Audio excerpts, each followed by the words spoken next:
أعوذ بالله من الشيطان الرجيم.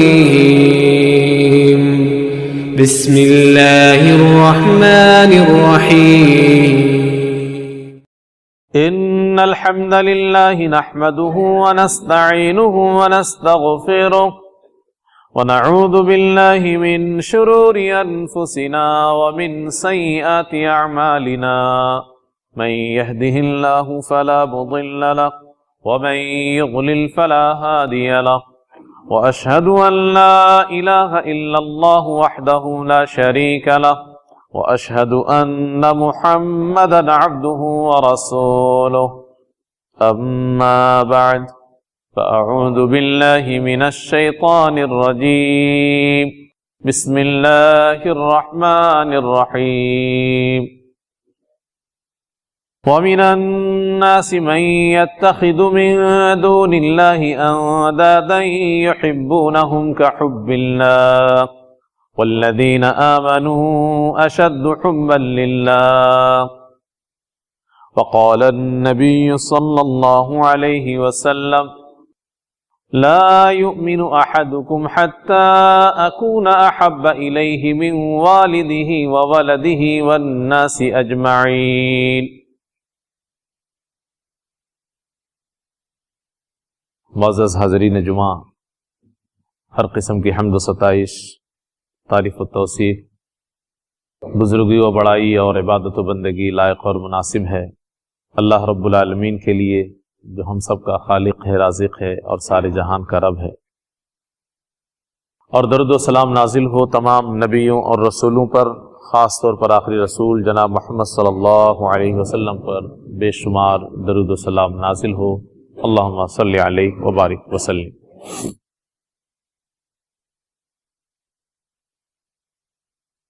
گزشتہ دنوں ہمارے ملک میں مسلمانوں یا اسلام کے خلاف لو جہاد کے نام سے بڑا پروپیگنڈا ہوا۔ سیاسی لیڈران کی زبانوں سے، اسی طریقے سے میڈیا کی مباحثہ اور مناظرہ میں، یا دیگر اور لوگوں کی زبان میں آپ نے لفظ جہاد کا نام سنا۔ یہاں تک کہ بعض صوبوں میں حکومتیں قوانین پاس کرنے میں لگ گئیں لفظ جہاد کو روکنے کے لیے۔ آج کے خطبہ جمعہ میں ہم لفظ جہاد کی حقیقت کو سمجھنے کی کوشش کریں گے، اسلام کی نگاہ سے یا اسلام کے آئینے سے اس کو دیکھنے کی کوشش کریں گے۔ مذہب اسلام کے اندر لو بھی ہے، یعنی محبت، اور جہاد بھی ہے۔ جہاد تو دنیا بھر کے لوگ اس کا چرچا کرتے رہتے ہیں، اس وجہ سے ہم جانتے ہیں کہ اسلام میں جہاد ہے۔ ہاں، دنیا کے لوگ اس جہاد کی شکل کو کیسے کیسے بگاڑ کر کے دنیا کے سامنے پیش کرتے ہیں وہ ایک الگ مسئلہ ہے، لیکن اسلام میں جہاد ہے، اور اگر صحیح اس کی شکل اور صحیح تصویر پیش کی جائے گی تو دنیا کا کوئی بھی انصاف پسند آدمی مذہب اسلام کے جہاد کو غلط نہیں بتا سکتا۔ تو مذہب اسلام میں جہاد ہے، اس کی بہت ساری شکلیں ہیں، اور مذہب اسلام میں لو بھی ہے، محبت بھی ہے، بلکہ مذہب اسلام محبت کے اوپر قائم ہے۔ کوئی ہلکے پھلکے انداز میں اسلام میں محبت نہیں ہے اور اس کو بیان نہیں کیا گیا ہے۔ اسلام کے عقیدے میں محبت ہے اور اسلام کے پھلنے پھولنے میں محبت ہے۔ آپ سرسری طور پر نگاہ ڈالیں گے تو آپ کو پتہ چلے گا کہ اللہ رب العالمین خود اپنے تعلق سے کہتا ہے کہ بندوں کو مجھ سے محبت کرنی پڑے گی، بلکہ سب سے زیادہ محبت اللہ سے کرنی پڑے گی۔ وَمِنَ النَّاسِ مَن يَتَّخِذُ مِن دُونِ اللَّهِ أَندَادًا يُحِبُّونَهُمْ كَحُبِّ اللَّهِ، کچھ لوگ ہیں جو اللہ کے شریک بنا ڈالے ہیں اور اللہ کی جیسی محبت وہ ان سے کرنے لگے ہیں، لیکن ایمان والے اللہ سے سب سے زیادہ محبت کرتے ہیں۔ والذین آمنوا اشد حبا للہ، ایمان والوں کی محبت اللہ سے سخت ترین ہوتی ہے، سب سے زیادہ محبت ایمان والا اللہ سے کرتا ہے۔ تو اللہ سے محبت کرنی پڑے گی، بلکہ یہ صرف ایک ترغیب کے طور پہ نہیں ہے کہ ایک مسلمان اللہ سے محبت کرے تو اچھا ہے، نہ کرے تو چلے گا، نہیں، بلکہ ایک مومن اور ایک مسلمان کو اللہ سے محبت کرنی پڑے گی، یہ فرض اور واجب ہے۔ اللہ کے رسول سے محبت کرنی پڑے گی۔ دنیا کی تمام چیزوں کے مقابلے میں اللہ کے رسول سے بھی سب سے زیادہ محبت ہونی چاہیے۔ لا یؤمن احدکم حتی اکون احب الیہ من والدی وولدی والناس اجمعین۔ پیارے نبی جناب محمد صلی اللہ علیہ وسلم فرماتے ہیں کہ تم میں سے کوئی مومن نہیں بن سکتا جب تک کہ مجھ سے زیادہ محبت نہ کرے۔ کس سے زیادہ؟ اپنے باپ سے بھی زیادہ، اپنے بچوں سے بھی زیادہ، دنیا کے تمام انسان سے زیادہ جب تک مجھ سے محبت نہ کرو گے تو ایمان تمہارا درست نہیں ہوگا۔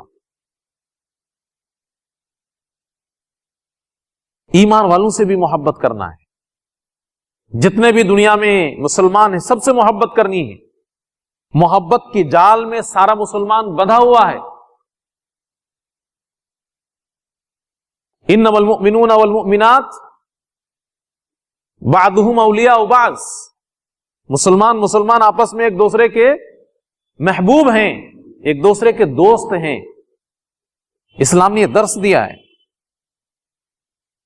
بلکہ یہاں تک کہ اسلام نے کہہ دیا کہ مسلمان سے، پوری دنیا کے مسلمانوں سے محبت کرے۔ کیسے؟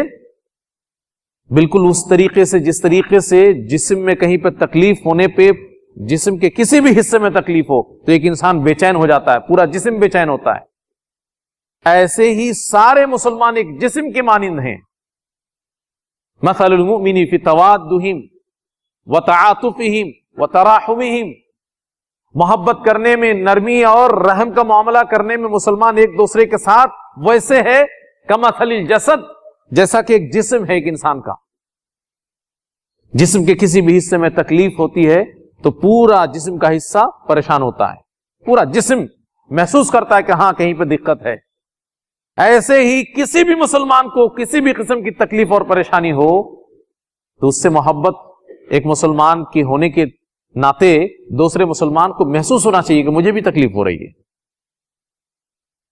تو محبت اسلام میں بہت بڑے پیمانے پہ اسلام نے محبت کو جگہ دی ہے اور اس کو سکھایا ہے اور اپنانے کی تلقین کی ہے۔ بلکہ آپ غور کریں گے تو پتہ چلے گا کہ محبت ہی تو سب کچھ ہے۔ لا تدخلون الجنۃ حتی تؤمنوا، تم جنت میں داخل نہیں ہو سکتے یہاں تک کہ ایمان والے ہو جاؤ۔ ولا تؤمنوا حتی تحابوا، اور ایمان والے نہیں بن سکتے یہاں تک کہ آپس میں محبت کرو۔ سب کچھ تو محبت ہی ہے۔ محبت کرو گے آپس میں تو ایمان ہوگا تمہارے پاس، اور ایمان ہوگا تبھی جنت ملے گی۔ اور ایک مسلمان کا عقیدہ ہے کہ ہماری دنیا کی زندگی صرف اس لیے ہے کہ جنت مل جائے۔ تو اسلام میں محبت اتنے اونچے مقام پہ فائز کہ اس کے بغیر جنت نہیں ملے گی۔ اللہ کے رسول صلی اللہ علیہ وسلم نے فرمایا کہ اولا ادلکم علی شیء اذا فعلتموه تحاببتم، کیا میں ایسی چیز بتلا دوں کہ اگر اسے کرنے لگو گے تو محبت بھی کرنے لگو گے آپس میں؟ اور محبت کے بغیر چارہ نہیں ہے مسلمان کے لیے۔ افشوا السلام بینکم، ایک دوسرے کو سلام کرو، خوب سلام کرتے رہو۔ جب سلام کرتے رہو گے تو ایک دوسرے سے محبت بڑھے گی، اور جب محبت بڑھے گی تو ایمان تمہارا ٹھیک ٹھاک ہو جائے گا، اور جب ایمان درست ہوگا، ٹھیک ہوگا، تو جنت ملے گی۔ تو اسلام میں محبت بھی ہے اور اسلام میں جہاد بھی ہے، ان دونوں چیزوں میں کوئی شک نہیں ہے۔ لیکن لو جہاد، جس کو ہمارے دشمنوں نے یا نادان لوگوں نے یا سیاسی پارٹیوں نے اپنی روٹی سیکنے کے لیے جس طریقے سے پیش کیا ہے یا پیش کرتے رہتے ہیں، اس کی کیا حقیقت ہے ہم اس کو دیکھتے ہیں اب آگے چل کر کے۔ پہلی بات یہ کہ مسلمان سے دلی محبت کرے، حقیقی محبت کرے، اس کی سخت تلقین مذہب اسلام میں آئی ہے۔ لیکن غیر مسلموں کے ساتھ کیا کرے؟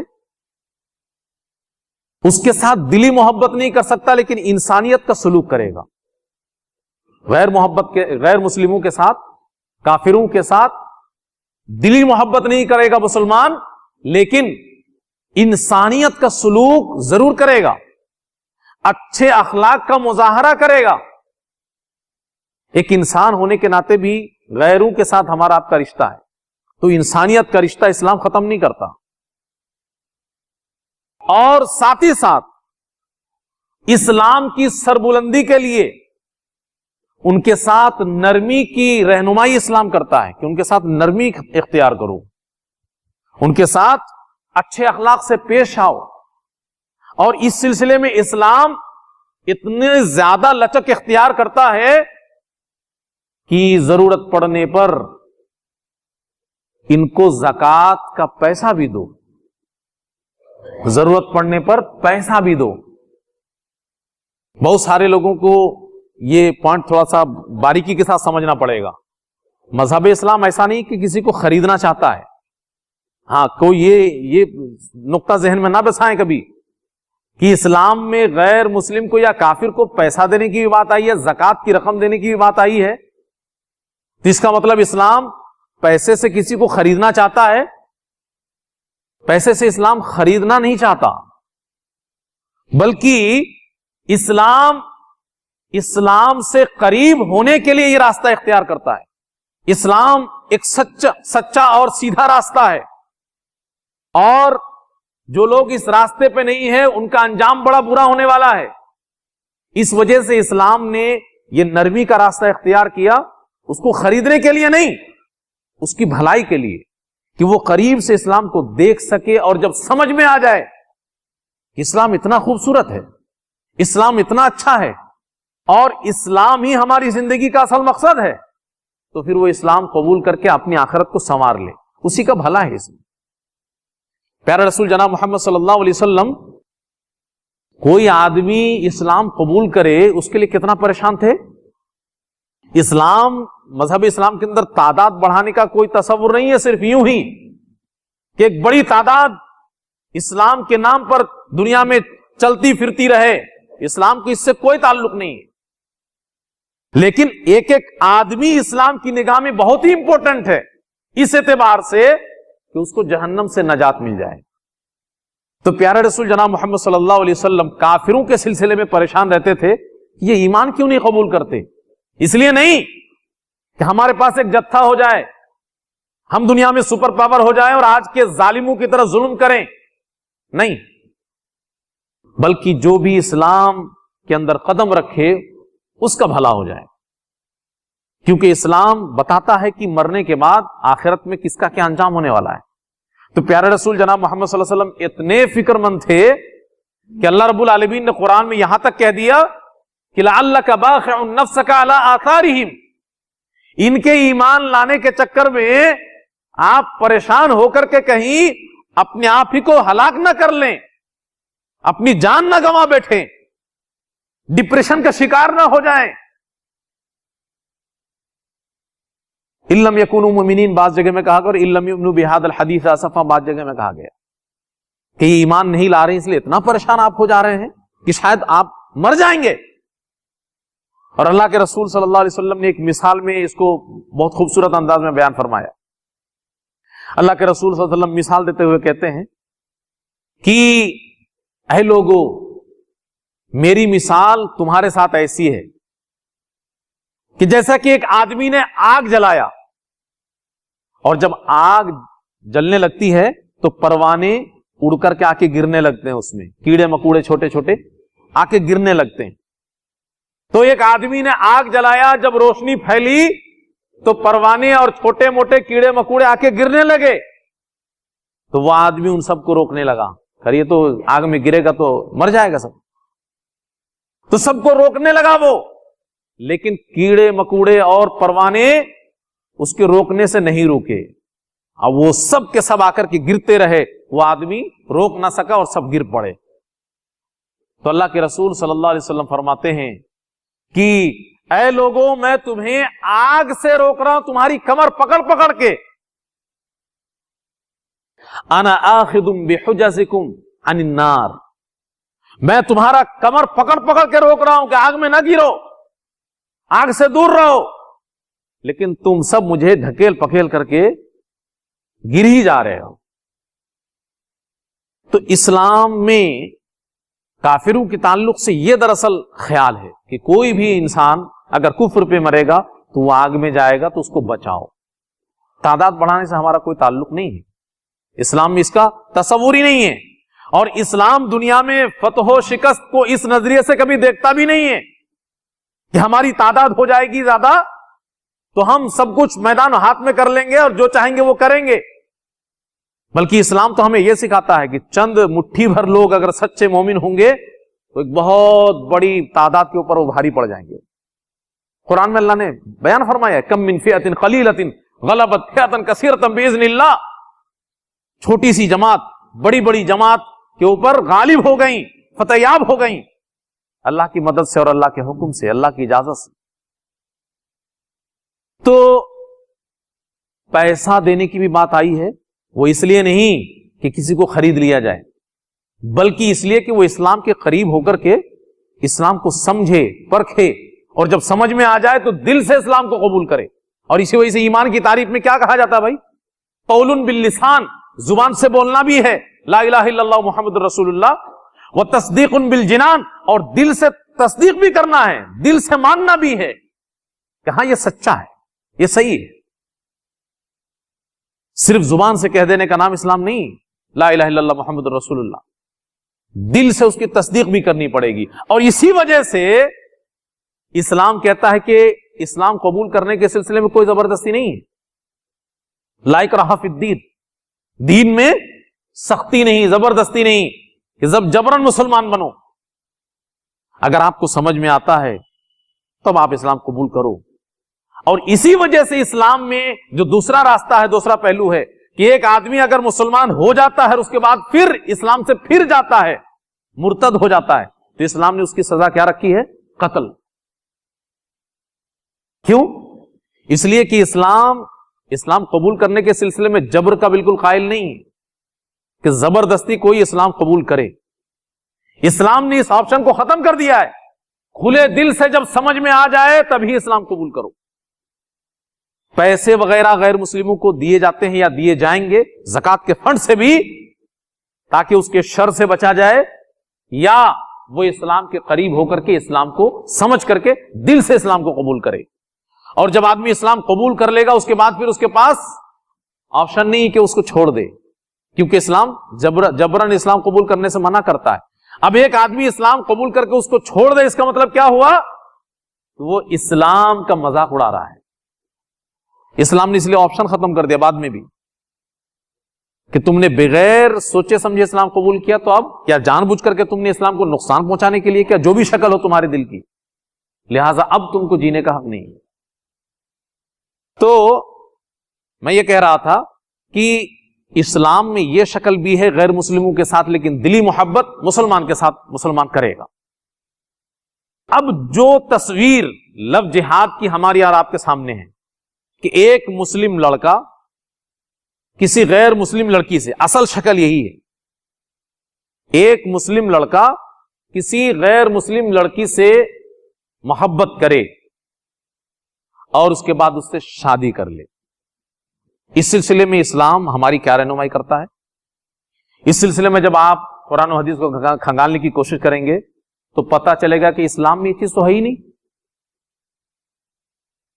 اسلام میں اگر جو لوگ بول رہے ہیں لفظ جہاد, اس نام کے ساتھ آپ اس چیپٹر کو کھولیں گے تو پتہ چلے گا کہ اسلام میں یہ ہے ہی نہیں, بلکہ اسلام اس کا سراسر مخالف اور دشمن ہے اس راستے کا. تو جو اسلام میں نہیں ہے زبردستی اس کو اسلام کے ساتھ جوڑا جا رہا ہے. آپ اسٹیپ بائی اسٹیپ اس کو سمجھیں کہ اسلام نے اس کے اوپر کتنی سختی برتی ہے. سب سے پہلی بات, اسلام مرد اور عورت دونوں کو نگاہ نیچے کرنے کی بات کہتا ہے. غیر محرم مرد اور عورت ایک دوسرے کے لیے ایسے ہیں کہ اس کے اوپر نگاہ بھی نہیں ڈالنی ہے. قل للمؤمنین یغضوا من ابصارہم، مومن مردوں سے کہہ دیجئے کہ نگاہ نیچی کر لے. وقل للمؤمنات یغضضن من ابصارہن، اور مومن عورتوں سے بھی کہہ دیجئے کہ نگاہیں نیچی کر لیں. کیوں نگاہیں نیچی کر لیں؟ تاکہ غیر محرم کے اوپر نگاہ نہ پڑے، چاہے مرد ہو یا عورت. ہمارے مسلم معاشرے میں بھی عورتیں ایسا سمجھتی ہیں کہ ان کے لیے پوری چھوٹ ہے، ان کے لیے نگاہ وگاہ کا کوئی قانون نہیں ہے، وہ سب کو دیکھ سکتی ہیں، ہاں مرد لوگ نہ دیکھیں. یہ تصور غلط ہے اور یہ سوچ غلط ہے. مرد بھی اجنبی عورتوں کو نہیں دیکھ سکتا اور عورتیں بھی اجنبی مردوں کو نہیں دیکھ سکتی. دونوں کے لیے کہا گیا ہے نگاہیں نیچی رکھیے. اور اس کے بعد ایک صحابی رسول کہتے ہیں کہ میں نے اللہ کے رسول صلی اللہ علیہ وسلم سے پوچھا عن نظر الفجاتی، اچانک نظر پڑ جاتی اس کے بارے میں. بھئی نظر نیچی رکھتے ہیں، اس کے بعد بھی چلتے پھرتے کہیں پہ کسی کے اوپر نظر پڑ گئی تو اس کا کیا حکم ہے، کیا کرا جائے؟ تو صحابی کو اللہ کے رسول صلی اللہ علیہ وسلم نے حکم دیا کہ اپنی نظر پھیر لو.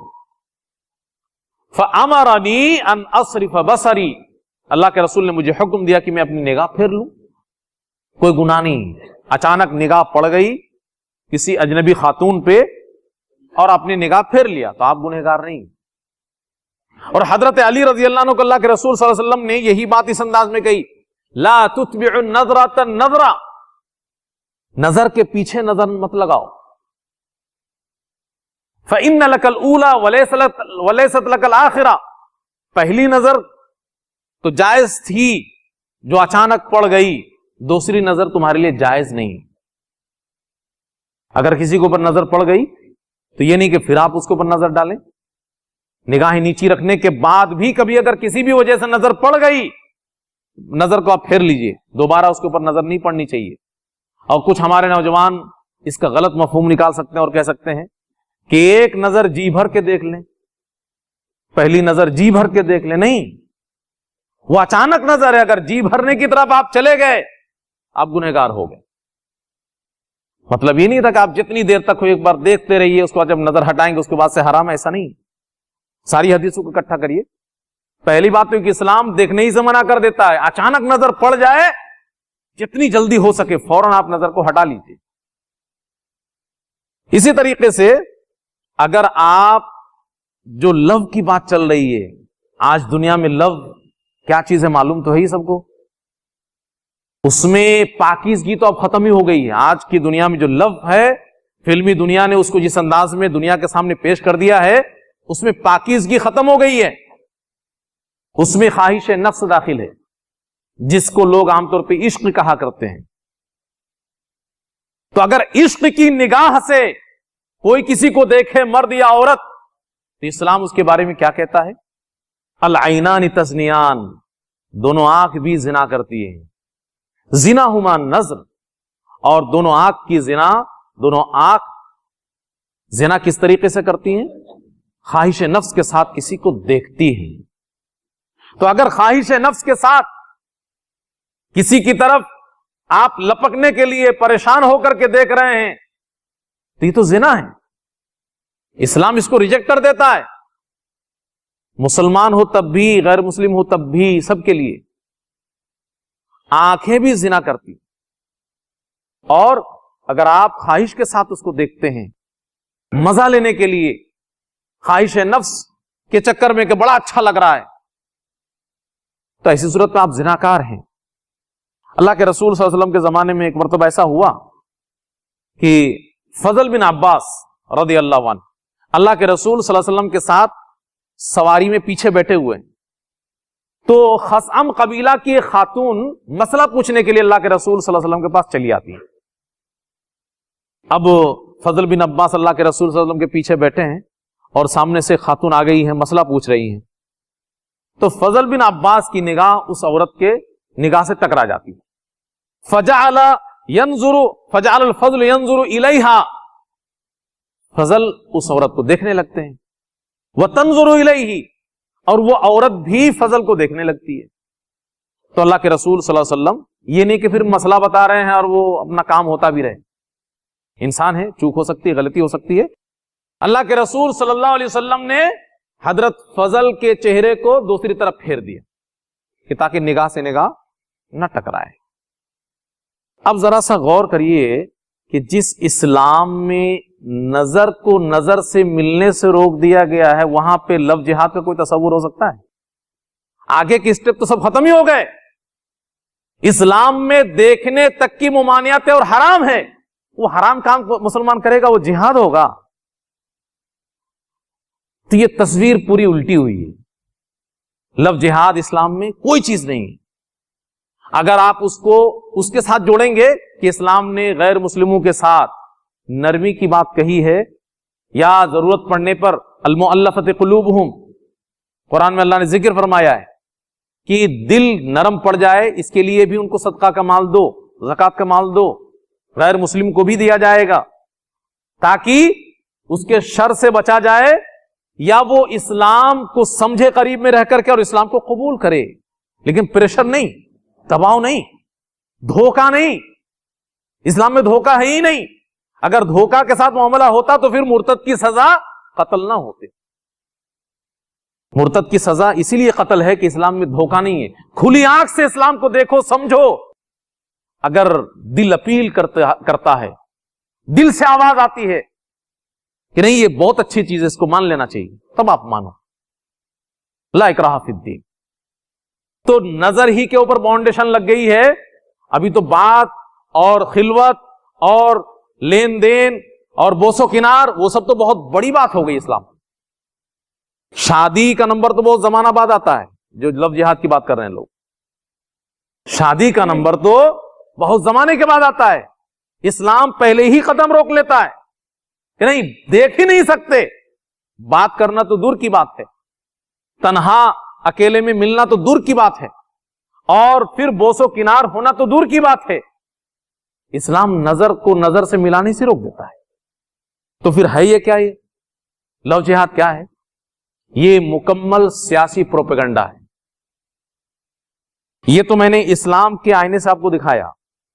آپ زمین کے اوپر اتر کر کے دیکھیے کہ جتنے سارے جوڑے اس طرح کے ہیں, ان کی حقیقت اٹھا کر کے دیکھ لیجئے. ان میں سے کون جوڑا آپ کو ایسا ملے گا جو اسلام کا پابند ہے؟ بہت سارے لوگ تو حرام رشتہ ہمیشہ کے لیے بنا لیتے ہیں, شادی کر لیتے ہیں. وہ مشرک ہے, سامنے والا مشرکہ, ان کا رشتہ ہی نہیں ہو سکتا, ممکن ہی نہیں ہے. اہل کتاب ہو تو گنجائش ہے, اور مشرکہ کے ساتھ ہی شادی کر لیتا ہے, وہ اپنے مذہب پہ, ہم اپنے مذہب پہ. یہ بھی نہیں ہے اسلام میں. اور بہت ساری جگہ میں مذہب بدل لیتے ہیں, لیکن وہ دل سے نہیں, وہ صرف اپنا پیار پانے کے لیے, اپنے خواہش نفس کی آگ کو بجھانے کے لیے کہ معاشرہ اور ماحول اور سوسائٹی ہمیں قبول کر لے. اسلام میں یہ سب ہے ہی نہیں. یہ دھوکہ ہے, یہ فراڈ ہے. تو حقیقت میں آپ جب میدان میں آ کے دیکھیں گے تو آپ کو ایک بھی آدمی ایسا نہیں ملے گا جو اس لیے لو کر رہا ہے غیر مذہب کی لڑکی سے یا لڑکا سے کہ تعداد بڑھانا ہے. ہاں, اسلام میں تعداد بڑھانے کی بات آئی ایک دوسرے طریقے سے. تزوج الولود الودود, زیادہ بچہ دینے والی اور زیادہ محبت کرنے والی عورتوں سے شادی کرو, تاکہ زیادہ بچے ہوں گے تو وہ سب تمہاری پراپرٹی ہے, تمہاری ملکیت. اپنے بچوں کی صحیح تربیت کر کے ان کو مسلمان بنا کر کے اسلام کا سپاہی بناؤ. فإنی مکاثر بکم الامم, تو تمہاری تعداد بہت زیادہ ہوگی, تو قیامت کے دن میں فخر کروں گا تمہاری تعداد کو لے کے. تو اسلام میں یہ شکل ہے تعداد بڑھانے کی, اور اس میں تو ہم لوگ پیچھے ہوئے جا رہے ہیں. ہم دو ہمارے دو کا قانون نافذ نہیں ہوا ہے, لیکن ہم لوگوں نے خود ہی اپنے گھروں میں نافذ کر لیا. بس ایک بیٹا ہو گیا کسی طرح اور ایک بیٹی ہو گئی, فوراً جڑ کاٹ دو. یہ ہم نے اپنے قبول کر لیا, اس کو قانون لاگو نہیں ہوا ہے, لیکن ہم لوگوں نے ہی قبول کر لیا ہے. تب یہ لفظ جہاد کی ضرورت ہی کیا پڑی؟ لفظ جہاد کرنا ہے تو ایسے ہی کر لو نا بھائی. تو سراسر یہ سیاسی پروپیگنڈا ہے. صرف اور صرف سیاسی پارٹیوں کو اپنی روٹیاں سیکنا ہے, یا پھر مسلم دشمن طاقتیں صرف مسلمانوں کو بدنام کرنا چاہتی ہیں, یا مسلمانوں کو اسی بہانے سے پریشان کرنا چاہتی ہیں.